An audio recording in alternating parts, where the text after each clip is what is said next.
All right, hello everyone. I'd like to welcome you to our July PAB board meeting, July 10th. We'll start off with introductions. Good evening, Leslie Myers-Small, Executive Director. Everyone, and I am the East District Council seat appointee. Keith Patterson, I'm an Alliance member. Rabbi Dora Settle, Vice Chair and Northwest Seat Council. Larry Knox, Board Chair and Northeast Council. William Clark, I'm the mayor's appointee. Yvonne Wilson of the Southwest Council seat. Joy Felipe, Arlene Brown, and I represent an Alliance seat. I want to thank you all for taking the time to spend time with us, to learn what we do, and to help us do our job better. Sure, you can, yes. My name is Amanda Hyman. I'm a senior policy.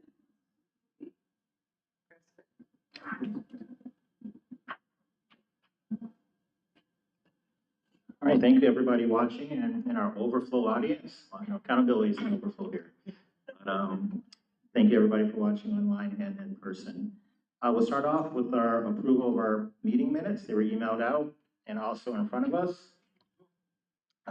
Any additions, subtractions, changes to our meeting minutes from July 5th?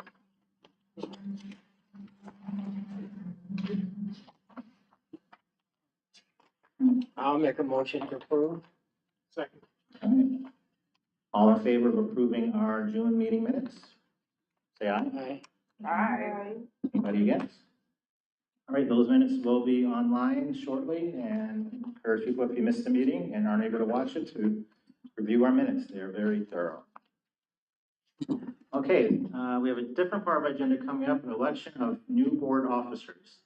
My term as chair is up. According to our bylaws, you can't serve more than 3 years in a row as chair. And this is the end of my 3rd year as chair.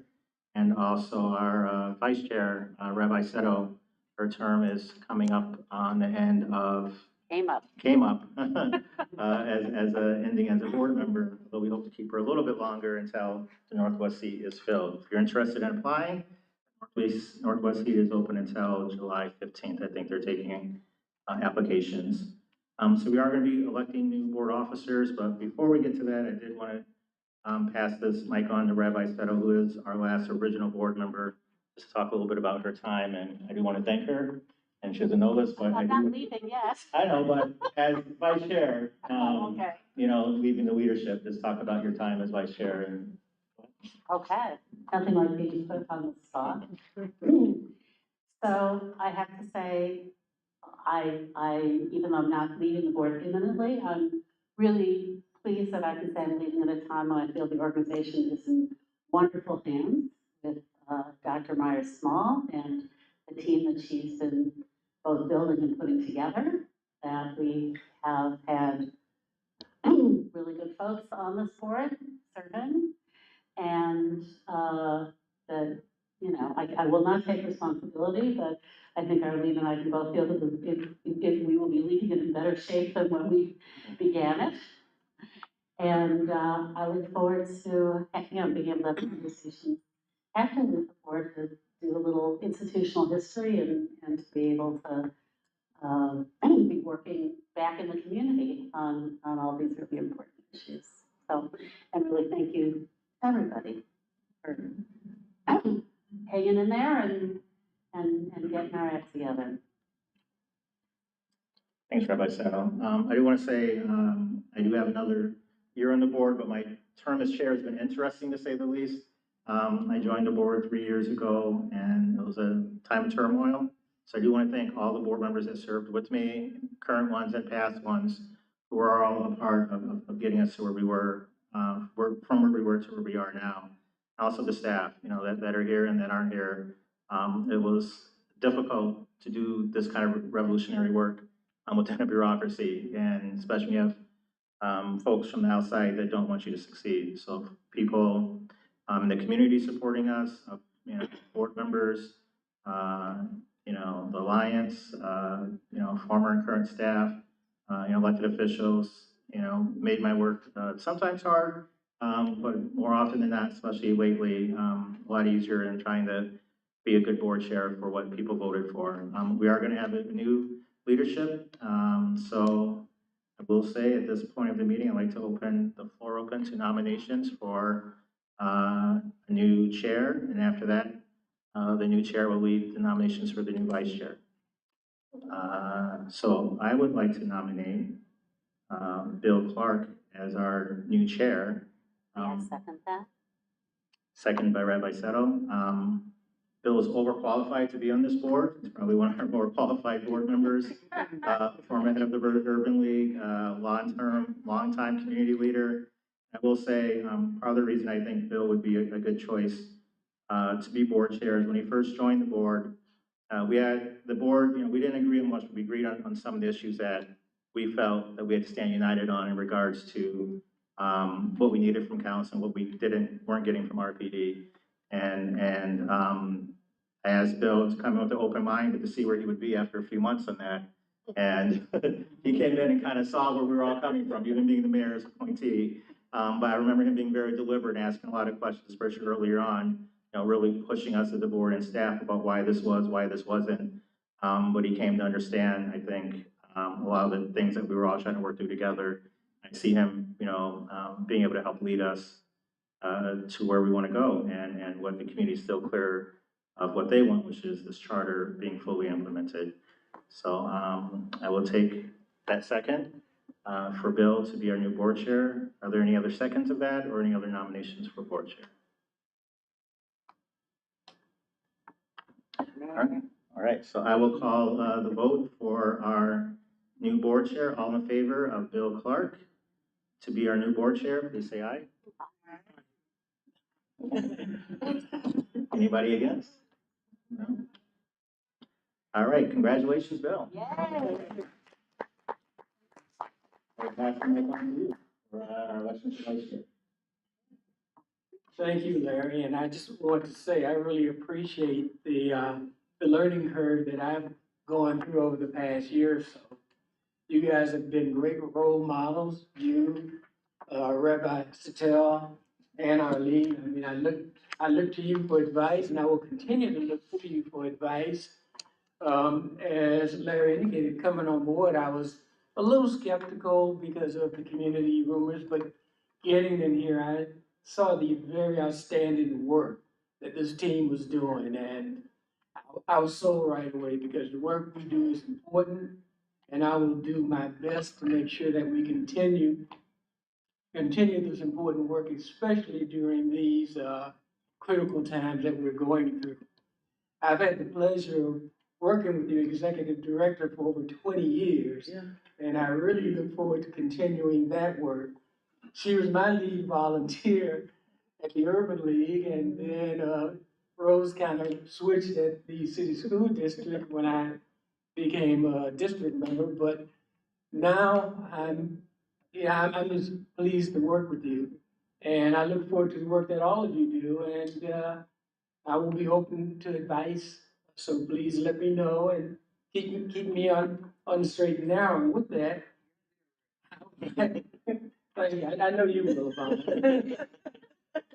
And with that, I would like to nominate Luan to plead for the vice chair. Did I get a second? Yes, I second that. Any other nominations? Hearing none, all in favor, use your sign. Aye. Aye. Congratulations, and maybe you want to.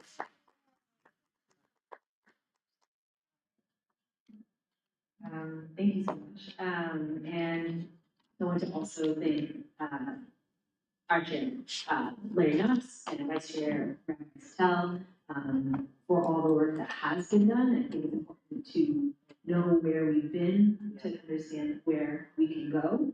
And I think that a lot of the work that we can do is obviously because of the hard work that started with the community and continued with the PAB as a result of that work. And I look forward to further engaging our community and seeing how far we can go. Thank you. Congratulations. congratulations to us. Yeah. I just want to say congratulations to you all, but just know that I always gonna have some questions. So therefore, don't be offended, okay? Thank you. We look forward to your question. All right. There you go. So with that, we're gonna move on. We're gonna move on, and the next item on the agenda is staff reports. We're gonna start with departmental updates. So, Chair Clark, if you don't mind, out of deference to the fact that staff have already been here a long day, I'm asking that if we can move up number 6, right sizing, oversight investigations, closing reports. We're going to just do calls for service tonight. If we could just move that up so we can get Dr. Amanda. Absolutely. Thank you, thank you.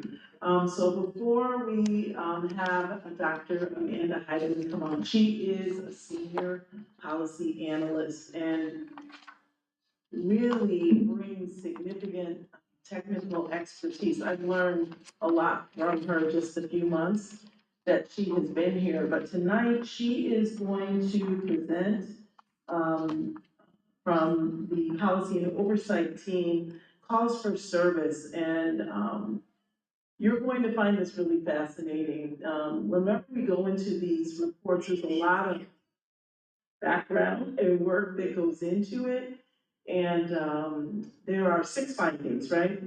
Um, she's gonna go through, give you some background information, methodology, and then go into the findings relative to response times. And for the community who's watching either now or later, we just met with our, strategic planning consultant, and the calls for service actually came up. Dr. Amanda, so I said, wait just a moment, you're gonna hear a really, well thought out, presentation. So they will have questions for you, but this is, really reflects some of the very highest level of work. And, without further ado, I'll turn it over to Dr. Amanda. Thank you so much. I'm really excited to present some of this work that my colleague Sophia has started doing and I'm okay. Oh my God, what do we love? So this is one part of what will be a multi-part series of a broader right-sizing project. So this is an oversight investigation, sort of fact-finding mission. So we won't be offering any, policy proposal at this time. But, the goal is sort of providing a foundation for long-term planning, not just for improving performance, but, also improving equity and services. So this investigation, we're examining how Rochester Police Department responds to 911 calls for service. Some of the motivation for this project came from, the community, also this board, and city council members as well. We've all been asking questions about response times. So really, it's motivated by a very broad audience, which I think is really exciting and unique. And so combined with another budget analysis, this will be the foundation for a forthcoming sort of RPE workload analysis. So a little bit of the methodology, and I'm happy to answer questions about this if anyone would like to get into the weeds about it. But so we're looking at the emergency communications department and all calls that are routed to RPE. So we're looking at this data from the time period of March 14th, 2021 to December 31st, 2024. You'll be asking why March 14th, that seems very, very specific. So ECD actually changed the software that they were using at that time. So that resulted in, there were some sort of discrepancies in data before that period and the data after. The data before that period was a little bit unreliable. The reporting dates. So this broader concept of response time, we chose to measure this, operationalize this as the interval between when a call comes into ECD and then when an officer arrives on the scene. So for us, and for many others who do some work in this area, they view this as sort of the most meaningful interval. Right? If you're someone who has an emergency, you call 911, right? That time that you're waiting for someone to show up and assist you, that means something, right? So we're focused on that as sort of the operationalization of response time. And just a little bit of background on sort of how the call prioritization system works. So as you might imagine, lots of different types of calls come in and around to RPD. Some of them, intuitively, we know, are more urgent than others. And so what happens is ECD assigns a priority scale, which ranges from 0 to 9, and 0 is the most urgent. These are generally pretty rare events, like airplane accidents or fire EMS, police personnel in distress. The vast majority of calls fall between priority levels 1 to 4, and then there are a smaller portion categorized as 6, 7, 8, 9. And this differs from RPD's sort of tier system that they developed as part of their performance. So one thing that ECD also does is it assigns an A/B priority level to a call, with A being more urgent than B. So this is what RPD uses. So if an A call comes in, or several A calls come in, an officer decides which A call, using their own sort of discretion, which one they're going to respond to first. So they don't see their own tier systems as sort of a post hoc, performance analysis way of classifying calls. But we'll get into that in a little more detail when we get into the findings. So finding one, just to give you an overview, right, of sort of the broad spectrum of incidents to sort of underscore this complexity, right, of this role. So they're responding to a broad spectrum of incidents. Every year, on average, about a quarter of all 911 calls that come into Monroe County ECD end up routed to RPD. And they use this, RPD uses their own sort of internal classification system to group calls into these broad categories, and they refer to these as buckets. So this figure here illustrates the proportion of total calls that are routed to RPD that fall into each of these buckets. So according to their framework, about 36% of calls fall into this crime category, and then sort of lesser proportions, quality of life, about 17%, community-related calls, 13.5%, medical calls, 12%, proactive policing, a little under 10%, and then traffic, about 6%, and administrative calls. What's proactive?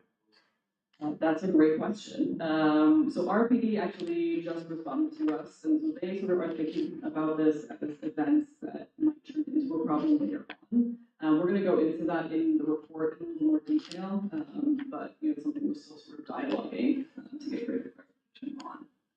And so this internal classification system uses these very broad categories, and it does help illustrate, right, the diversity of situations that officers have to respond to. But the use of these categories might oversimplify the nature of individual calls. Right? So one category can include different types of events with very different levels of urgency.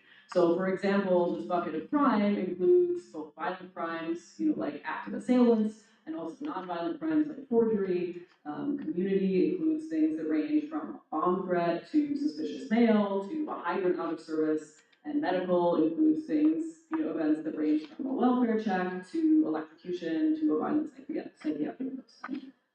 Proactive policing includes traffic stops. It includes special attention, which is a very broad category that we're working to get a little more clarification on. So a lot of stuff, right, sort of falling into each of these buckets. So the next finding, we find that RPD's response times for all types of calls have improved by nearly 5 minutes compared to previous years, but this reduction is primarily due to faster call processing and dispatch rather than quicker travel time from dispatch to arrival. So the figure here, you'll see 2 lines. So the dark line at the top illustrates the median time from call to arrival, right? Sort of that main interval that we were interested in, that's sort of the most meaningful to your average person. But then the bottom line, that gold color, is the time from dispatch to arrival. Right, so the time from which ECD dispatches a call to RPD, and then an officer arrives on the scene. And so you can see that dark line, right, there's been a decrease from about a little over 25 minutes in 2021 to 21 minutes in 2020. But then when we look at the median dispatch to arrival time, this has been consistent, right, at approximately 6 minutes over this entire time period. So what this tells us is that when officers are dispatched, the arrival time hasn't really significantly changed, which means that any reduction that we see in the overall call to arrival seems to stem, from to what's happening before dispatch. So this might be like call handling and dispatching. So getting back to this priority system, finding 3 touches on this. So even though ECD labels about 63% of calls as high priority. Would you like questions as we go along, or you want us to wait? Can we wait till the end? Yeah. Okay, thank you. If I ask. Get through this, I appreciate it. So even though about 63% are labeled by ECD as high priority, only about 1.2% are classified as tier 1 by RPD, which highlights this disconnect that might distort our perceptions of urgency and then performance. So taking a look at this first figure, this illustrates RPD's tier-based framework that they use to evaluate responsiveness. So looking at calls that fall into tier 1, tier 2, tier 3, and then the additional categories for proactive and administrative calls. So again, only about 1.2% of calls are designated as tier 1, which is supposed to represent the most urgent incidents. But most calls are placed in tier 2, right, about 44%, and tier 3, about 39%. With a small proportion of 13% labeled as proactive and 3% as administrative. But only tier 1, 2, and 3 are factored into these official KPIs. Just spell out KPIs. Oh, the key performance indicators. Thank you. So the next figure, right, to sort of compare is the call priority according to ECD. So this figure illustrates the proportion of calls that are classified as priority level 1, 2, 3, or 4, vast majority of calls by ECD according to their classification system. So 63.3% of all calls routed to RPD during this period were labeled as priority 1, and another 22.5% were marked as priority level 2. So in other words, nearly 86% of calls sent to RPD were considered high priority or high urgency by dispatch at the time that they occurred. Right, so we're looking at like a little bit of a disconnect, right, between these two systems. ECD identifies as urgent, RPD is often categorizing into mid or lower tier classifications in its performance. So, we're thinking of questions, whether these internal benchmarks genuinely reflect the urgency. So speaking of that, our fourth finding, even though RPD is approaching its response time goals for tier 1 calls, performance for tier 2 and tier 3 we find has declined using 2024 data. So the key performance indicators, right, are KPIs. So the first has to do with the tier 1 calls. So their goal is that 65% of these tier 1 calls are answered or responded to in under 10 minutes.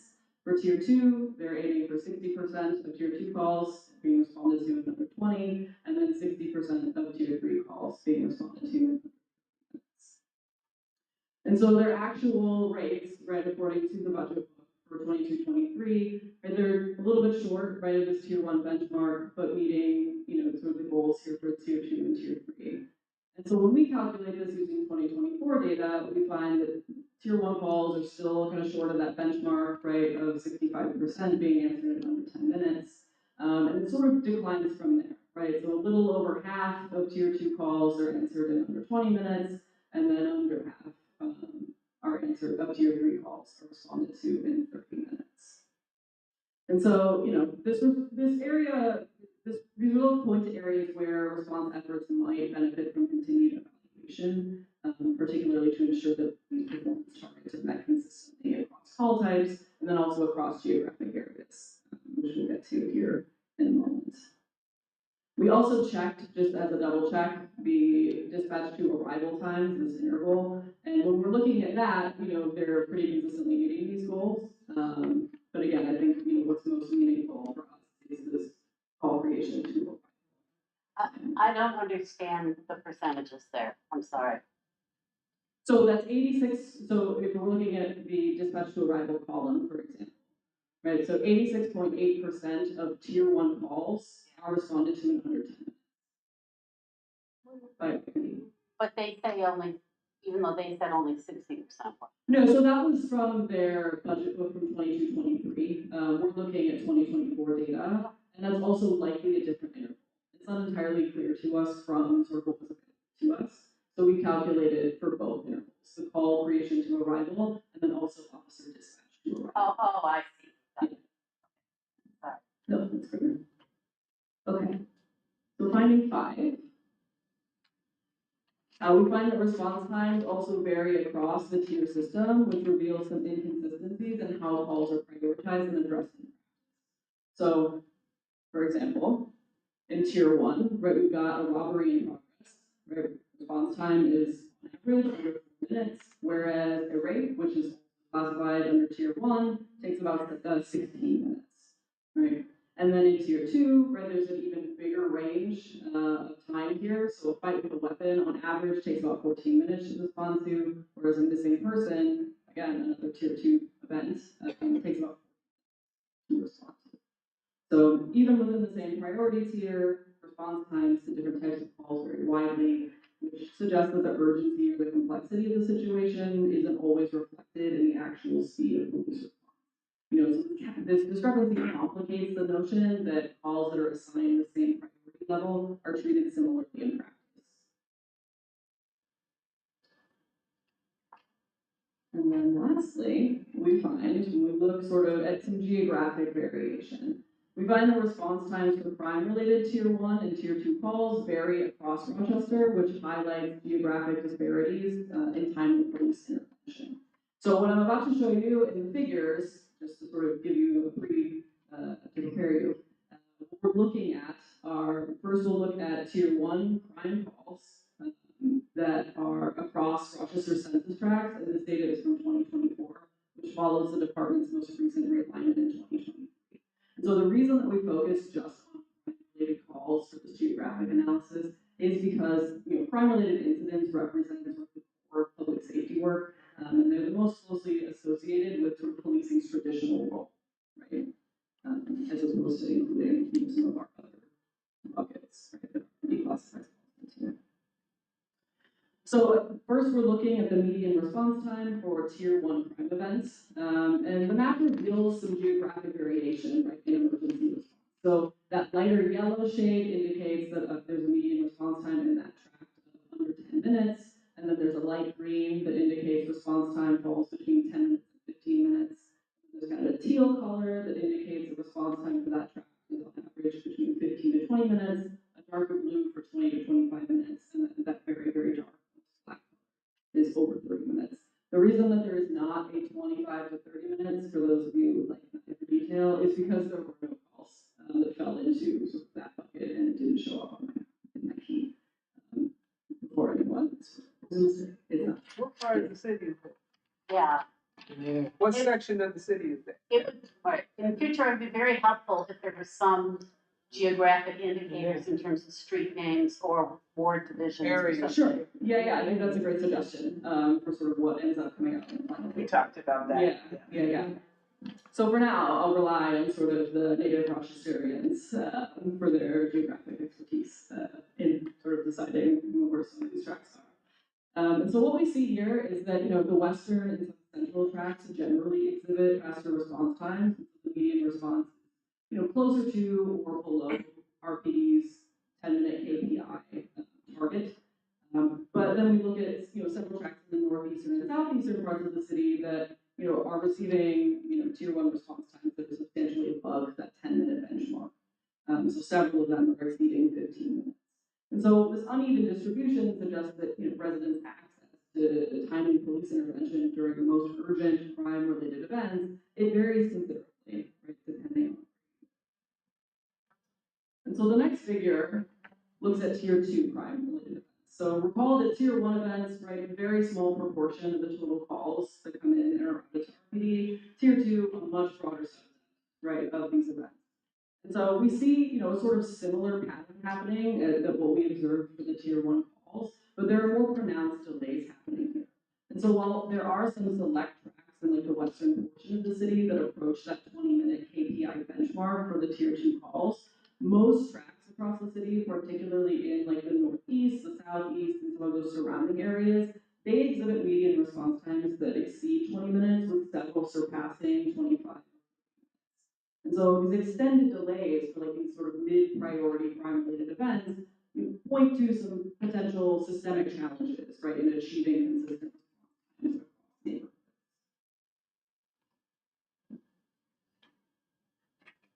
So ultimately, this report, it's underscoring the need for greater clarity and alignment between performance frameworks, operational practices, and also community expectations. So our findings, we hope, are like inviting a broader conversation about how emergency response is defined, how it's measured, how it's delivered, And then who ultimately might be left waiting in like a moment of need? Had a couple of questions going back to finding five. Can we Because I turn want, this off now, just so we can turn back?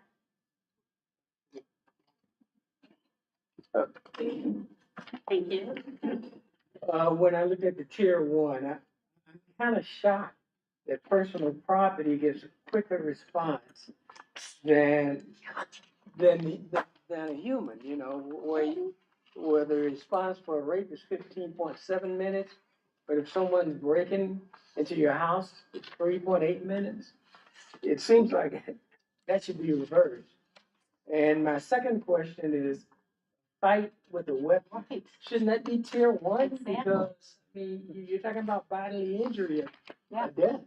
I think these are excellent questions. I don't have an answer for you, but I think that, you know, the goal is, right, that people are sort of asking these questions. Yeah. You know, sort of digging into what is considered tier one and what is considered tier two. You know, wide variation. Who determines it? The RPD. RPD. RPD determines the tiers. Yeah, what's falling under their tiers. Yeah. And is it possible to get both the list and just like, is there any document that sort of lists which is which and it gives a reason why? So not the reason why, so there is no list that's publicly available, but RB did share with us sort of the types of call codes that are considered under each tier category. There's not a rationale per se, but it's sort of we've been dialoguing back and forth to get a better understanding of like how these things are classified and how we're thinking about defining the boundaries of these categories. But it appears that the classifications are used to manipulate the statistics on response time, because because bodily harm, death was the highest priority, yet it's ranked here as a tier two, so those crimes would not be included in tier one response. Mm-hmm. I think that's one take. I cannot confirm, you know, and I don't want to speak to, you know, exactly what's going on here. You know, the goal isn't, you know, a disciplinary investigation, right? It's just to sort of understand how RPD's response system works and where some gaps might be. But I think these are all. So the question I have is in cases where there, question I have is deployment, because if you have a domestic violence, you have one car that comes and then they have to wait for backup. Does that factor into some of these increased response times? Possibly, I think that's a great question, and I think we have to dig into the data with like a little bit finer tooth comb, but I think that's a great point. And thank you for this. I can't wait to get even deeper, and this is like a preview. So, Yeah, this is the beginning of a longer study. But seems, is there maybe, is there any conversation between ECD and RPD just about how they, obviously they have, you said there's like a little bit of a disconnect or management member with how things are coded, you know, or 1, 2, 3, 4. Is there, I don't know, should that be the same? Or of course, ECD is also dealing with, you know, the sheriffs in other towns who may have different ways of prioritizing stuff. So just how does that all work together? yes, I mean, all of these agencies came together to agree on like ECD 0 through 9, AB, priority, prioritization calls. So there is collaboration, but RPD's tier system, that's entirely that. And do they say what, does it say why they don't use the other system? I am not sure. You know, maybe that's something we uncover in some additional conversations, but yeah, we're still sort of digging into this to figure out exactly what's happening. I have a question on funding too about this, the call to arrival time versus dispatch to arrival time. So it just seems call to dispatch is longer than dispatch to arrival, which seems, so what takes so long? I mean, I think one way to interpret that is like bottlenecks, right, at the call center, and that then any improvement in this overall response time is due to, you know, improved call handling and dispatch processes. I think is one way to kind of think about that, but I don't have an exact answer for exactly why. It just seems like a very long time. Yes, yeah, I think one would argue, many would argue. Could that be also be, is that also based off RPD deciding who to dispatch where, based off them prioritizing to the officers, okay, we have 4 calls of service, Northeast, I want you to do these two first, hold on these two. This is what we got from ECD. You know, I don't want to speak, I don't remember offhand exactly sort of like the way that this process was, and I don't want to speak, you know, sort of incorrectly about this, but I think it's something. I think there might be some, I think rightfully so, it should be some decision making by RPD. We're holding this one and sending two people here, but it'd be good to know more about that. Yeah. And then Keith is waiting for the mic off. Again, I was,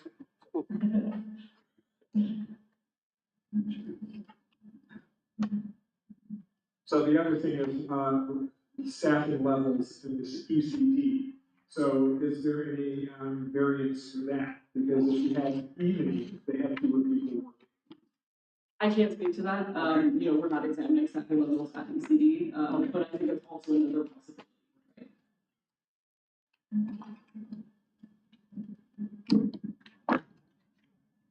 I'm just really, truly, I know RPD is the one that gave the statistics, correct?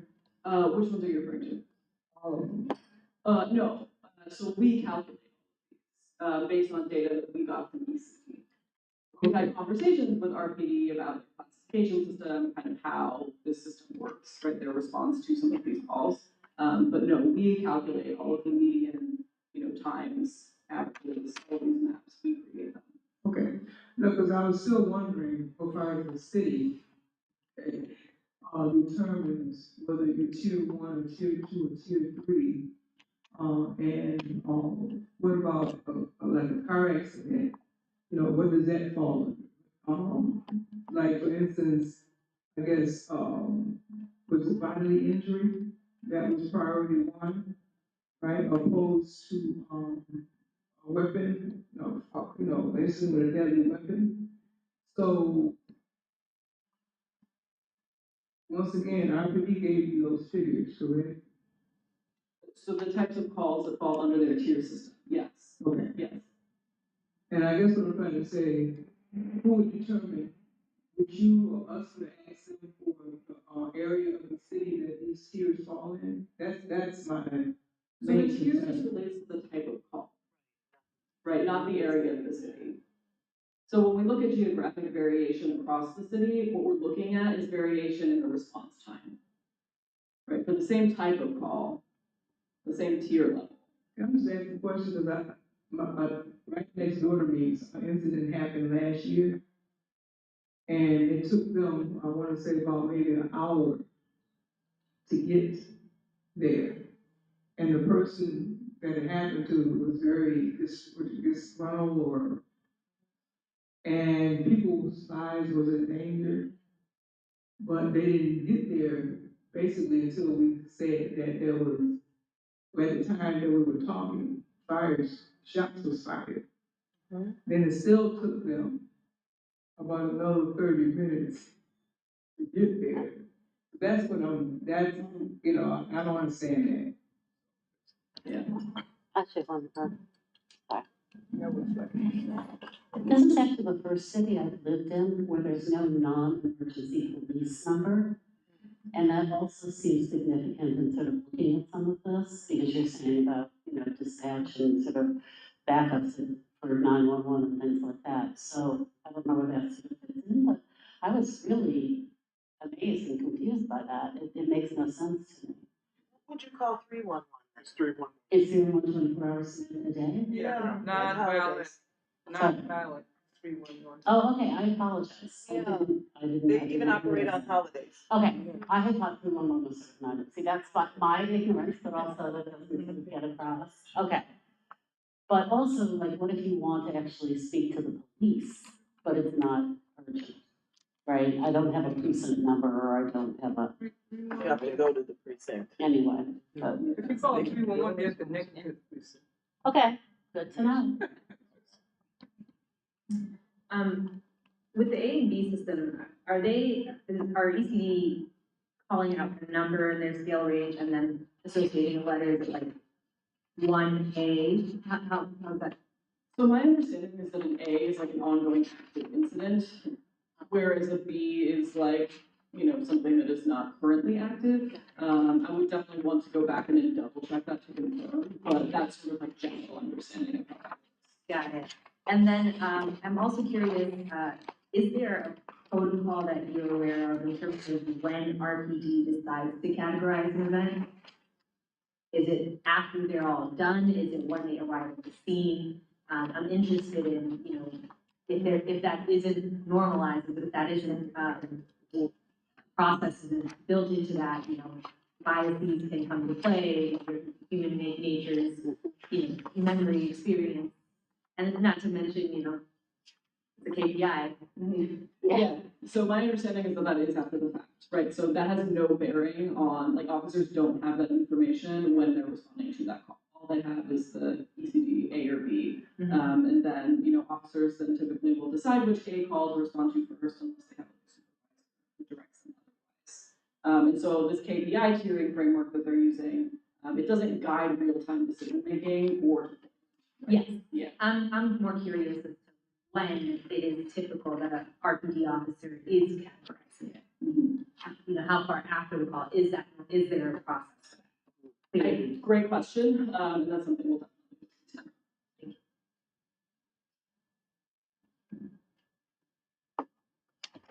definitely. Good questions. Great questions, right? This is fascinating. You're doing great. Thank you so So, yeah, much. thank Thank you. you all, I appreciate it. All right, Director Report. So I know we switched the agenda around, so. You can come back to it first. Anyone want to know?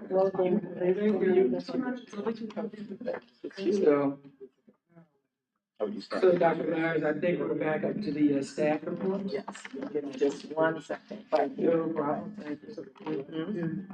Yeah. Okay.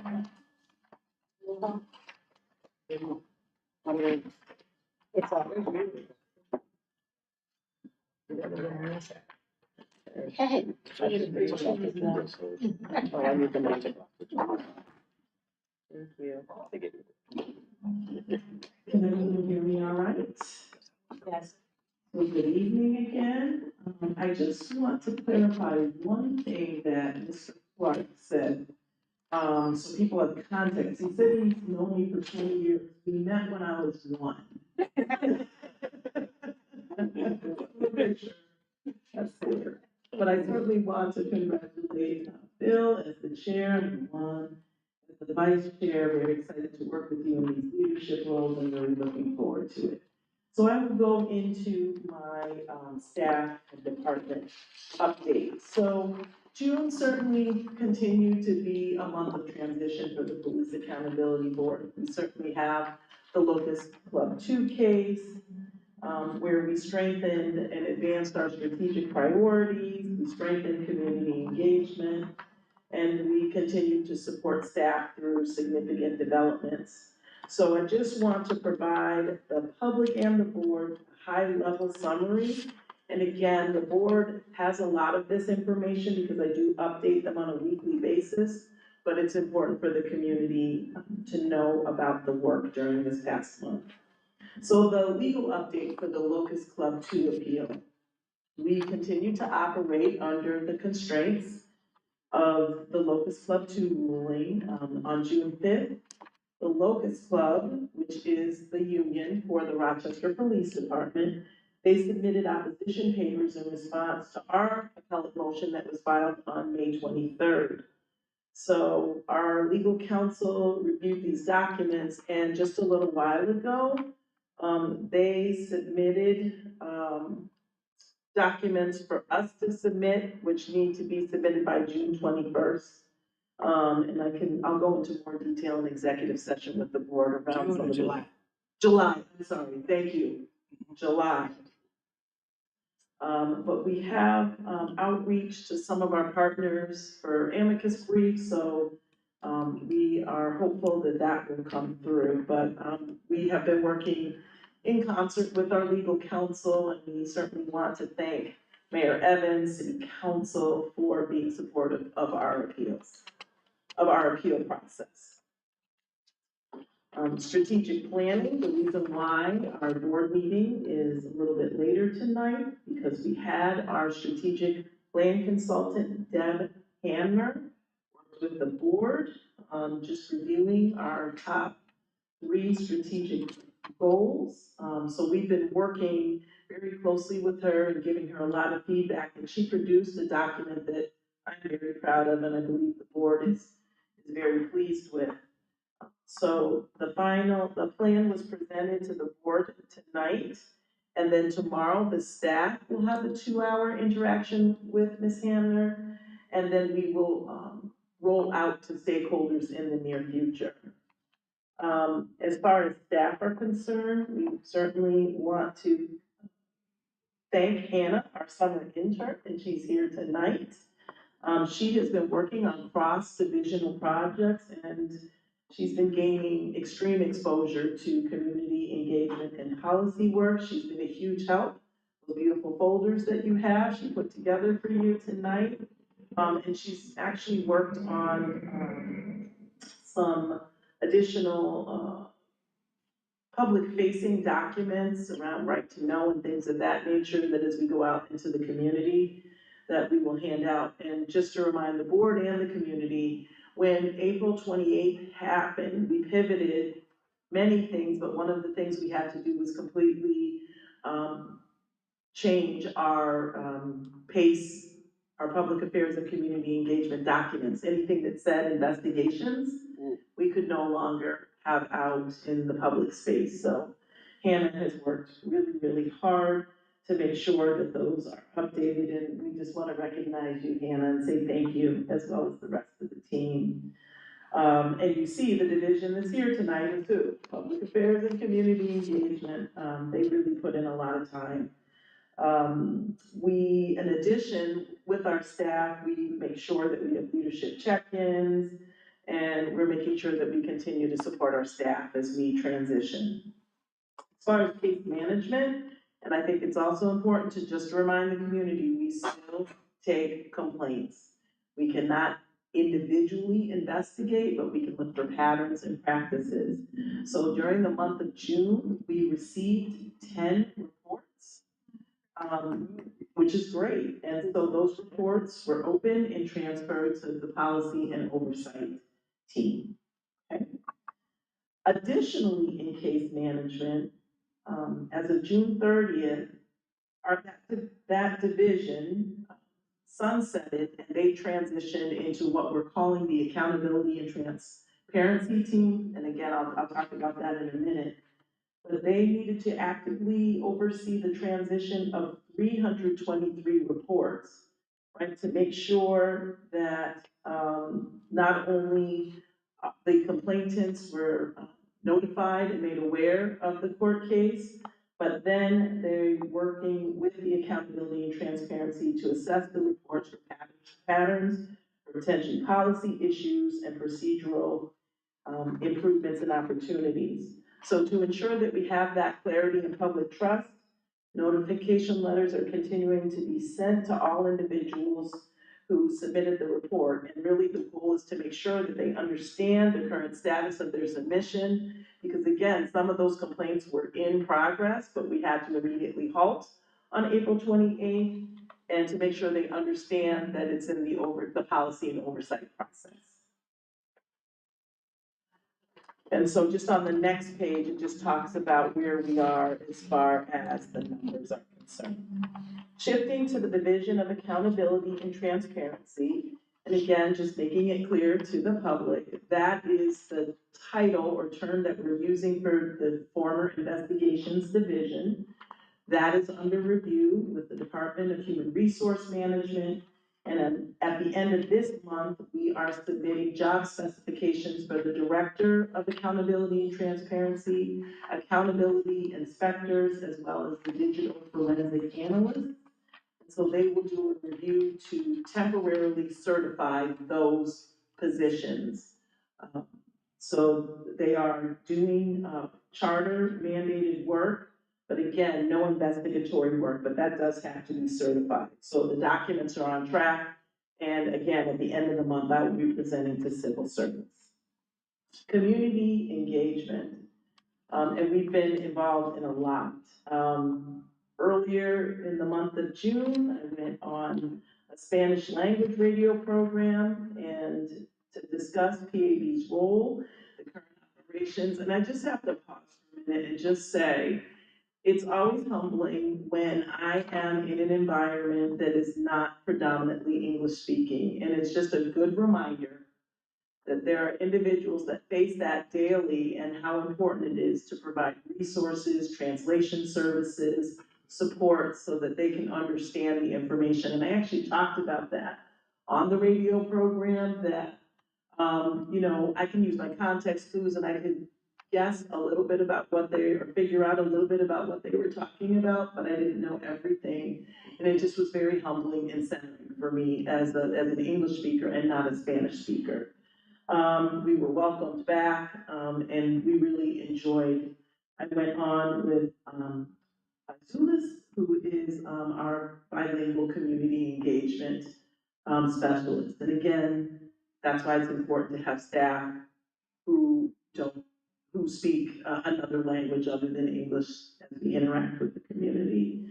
But June, very busy month. On the 6th, we attended the gun violence at Parcel 5. The next day was the Square Fair in the 19th Ward, hosted by Vice President Harris. On the 14th, we had a team presence at the Juneteenth Festival. On the 19th, there was another Juneteenth celebration.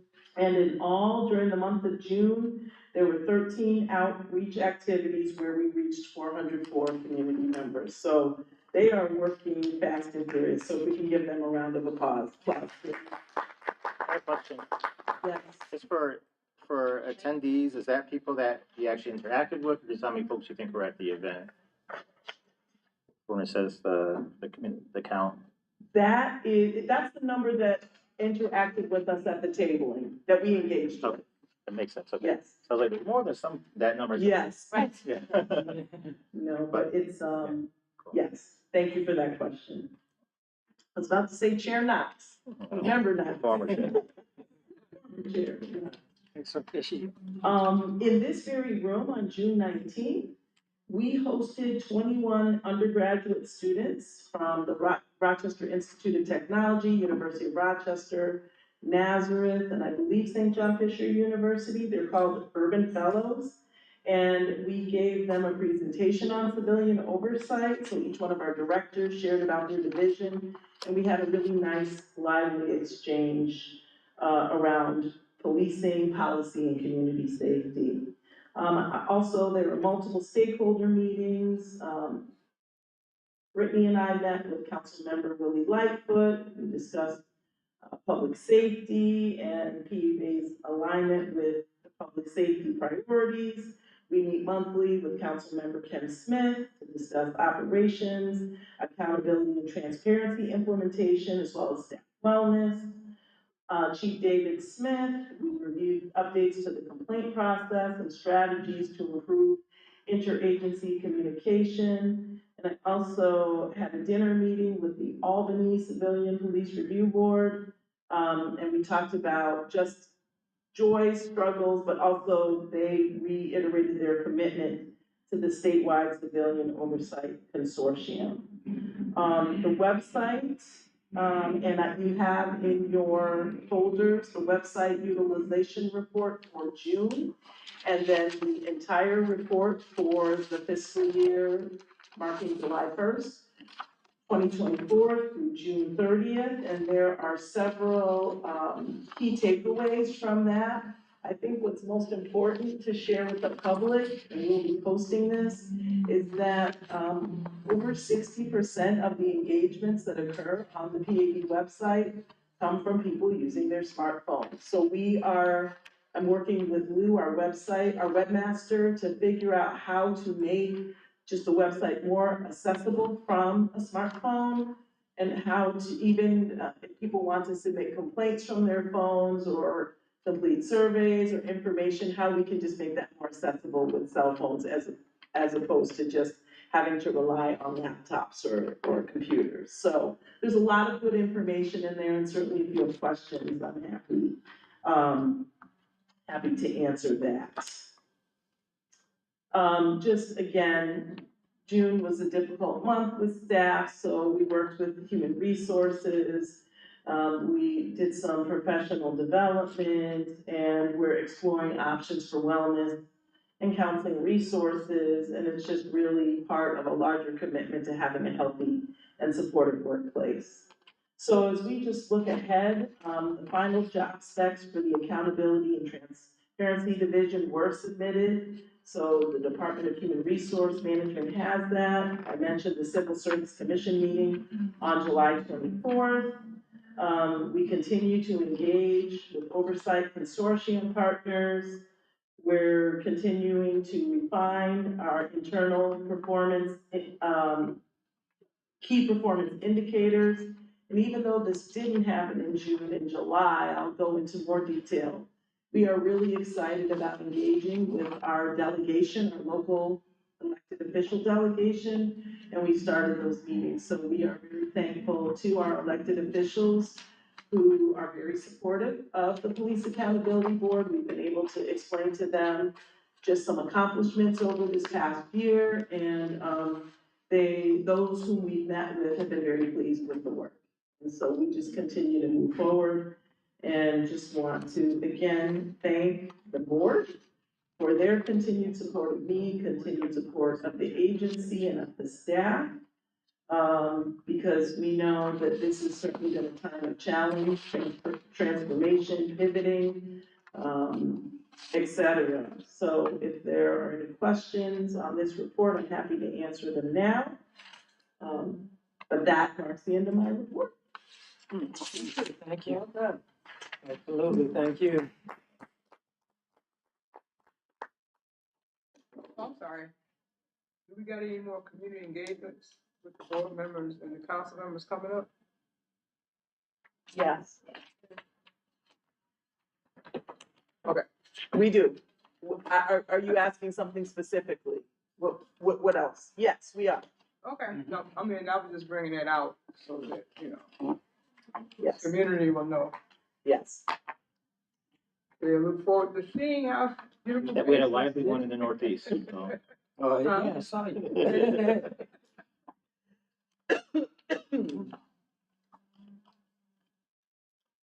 So the only, sorry. The only other thing that I'd like to review at this time is just the org chart. And you have that in front of you. But just for the board and the public to understand where we are. Do you want me to project it, or are you okay with me just read it? Just read it, okay. So just so the public understands, we have 4 divisions in the Police Accountability Board. Again, accountability and transparency, which is under review. We have the Policy and Oversight Division, which you heard from just recently. On the oversight investigation, you have public affairs and community engagement, and then you have operations. We are very thankful to City Council who approved the addition of an executive assistant who will help us with some of our fiscal and invoicing and bills and things of that nature. We need that support. I normally have a deputy executive director / general counsel, but that position is vacant. So we are hopeful to have some strong applicants for that position, so I'm doing double duty right now. But we have 2 staff attorneys who have done an amazing job and are really reviewing all of our legal work relative to our appeal. And then under accountability and transparency, we had positions that were added, the senior investigator and an investigator bilingual, those are on hold. They are still earmarked in the budget, but because of the Locust Club 2 case, we are not able to fill those. So we have 5 accountability and transparency inspectors, a bilingual accountability transparency inspector. We have, 2 digital forensic analysts. We have, and then remember, the case managers and the case manager bilingual are now under accountability and transparency. Then under policy and oversight, we have 2 oversight managers. We have a senior policy data analyst. We heard from Dr. Amanda Heidemann. And then we have a policy data analyst and a bilingual policy data analyst. Under the Director of Public Affairs and Community Engagement, there's the Communications Manager, that's Brianna, who's here tonight. We have a Community Engagement Specialist bilingual, and we are very excited that we were able to double. And so we added 2 more community engagement specialists to make 3 in the department. And then we have a language access coordinator who helps around the different languages as well as deaf and hard of hearing. And then we have our director of operations who handles HR, who handles budgeting, facilities, etc. So what I did on this org chart was just to note the status of where the accountability and transparency division is. And it just notes the fact that it's under review and things of that nature. So just wanted to be public and transparent about our org chart and where our staff is rested, okay? Great. Thanks.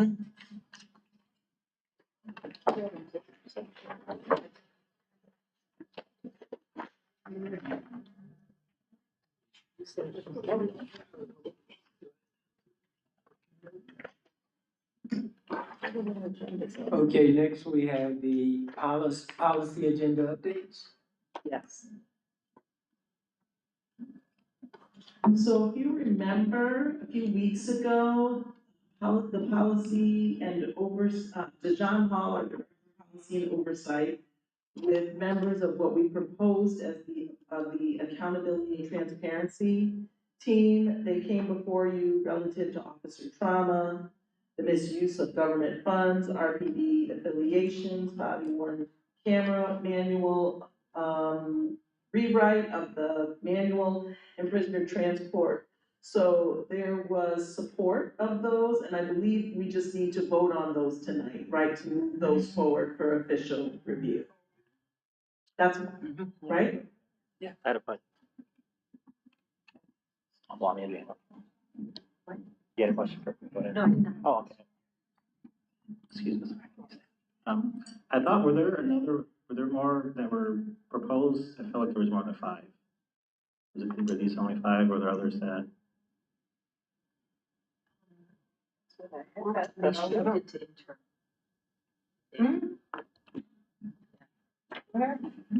I think I remember a couple that you were talking about. We had more documents that were presented, and I think it was a shift internally and have some of those be internal set policies. That's right, yes, that's correct. These are the forward facing. Yes. That was my first test as vice chair for you. Okay. Thanks. So do you have a motion? Okay, should we, since these were discussed in detail, should we vote on all as a group, or do you want to go individually? I think a group. Okay, I'll, accept the motion to accept the policy agenda updates, to approve those. Second that motion. We gotta move it first. I move it. Move second, all in favor? Great, that's been passed, there isn't a, okay, I guess now we could go to right sizing. No, we did that. Yeah, we did that We're done already. with that. So, and there's no committee report because we just left training earlier Yeah. today, and so, and that was already reported on. So is there any old business? New business? So, I'm sorry.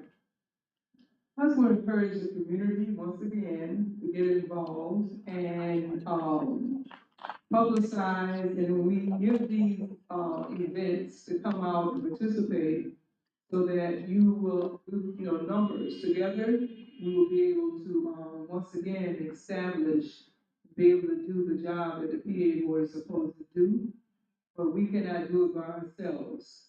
Okay, it takes a village, as they say, in a community. So I'm encouraging you to just come out. It's safe, but we need your support, and we are your support. So together we can overcome these, I want to say, terrible times, but we can stand together and win. Amen? Amen. Thank you, Yvonne, for that, important message, because we do need the community. At this point in time, we're gonna adjourn into executive session for a personnel matter. We will be returning. We gotta vote. Okay, so, we gotta vote on the executive session, so can I have a motion to move it? Motion. Second. All in favor? Aye. Okay, we're gonna be moving into executive session. I don't expect any votes tonight. No. So, we will be returning to close the meeting out. Thanks.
We're good?